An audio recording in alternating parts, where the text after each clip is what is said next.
आकस्मिक प्रतिक्रिया या सक्रियता को दिखाए। लोएब ने मजाकिया लेकिन गंभीर लहजे में कहा, अगर आप छुट्टियों पर जाना चाहते हैं तो 29 अक्टूबर से पहले चले जाइए, क्योंकि उसके बाद क्या हो कोई नहीं जानता। इस वस्तु का आकार मैनहट्टन शहर के बराबर बताया जा रहा है और इसका अनुमानित वजन लगभग 33 अरब टन है। वैज्ञानिकों के अनुसार यह अब तक खोजे गए अंतर तारकीय पिंडों की तुलना में लगभग 2 गुनी गति से यात्रा कर रहा है। इस कारण यह पृथ्वी के पास नहीं आएगा, लेकिन वैज्ञानिक इसकी रासायनिक और भौतिक संरचना पर गहन अध्ययन कर रहे हैं। वहीं जहां प्रोफेसर लोएब ने इसे संभावित एलियन तकनीक बताया, वहीं दुनिया भर के अन्य वैज्ञानिकों ने इसे अतिशयोक्ति करार दिया। ऑक्सफोर्ड विश्वविद्यालय के खगोलविद क्रिस लिटॉट ने कहा, यह सिद्धांत वैज्ञानिक जांच का अपमान है। हमारे पास कोई ऐसा प्रमाण नहीं है जो 3I एटलास को कृत्रिम वस्तु साबित करे।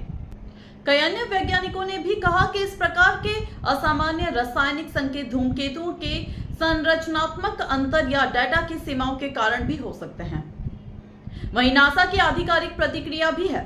इस बढ़ती बहस पर नासा ने आधिकारिक बयान जारी करते हुए कहा है कि 3I एटलास पृथ्वी के लिए किसी भी प्रकार का खतरा नहीं है। यह हमारी सौर प्रणाली के भीतर से गुजरेगा, लेकिन इतना दूर रहेगा कि किसी भी तरह की टक्कर या प्रभाव की संभावना शून्य है।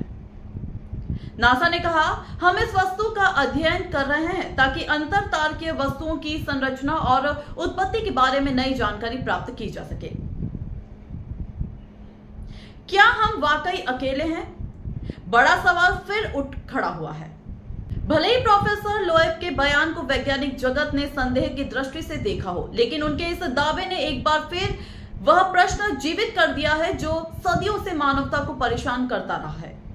क्या हम ब्रह्मांड में अकेले हैं? 3I एटलास का अध्ययन आने वाले महीनों में यह स्पष्ट करेगा कि यह वस्तु वास्तव में एक असाधारण प्राकृतिक धूमकेतु है या किसी उन्नत सभ्यता का संकेत। फिलहाल वैज्ञानिक समुदाय इस विषय को खुले और वैज्ञानिक दृष्टिकोण से देखने की अपील कर रहा है। वहीं हम यही सुनने और समझने के बाद सोच सकते हैं कि प्रोफेसर लोएब का दावा वैज्ञानिक दृष्टि से संभावना पर आधारित है, सिद्ध तथ्य नहीं है।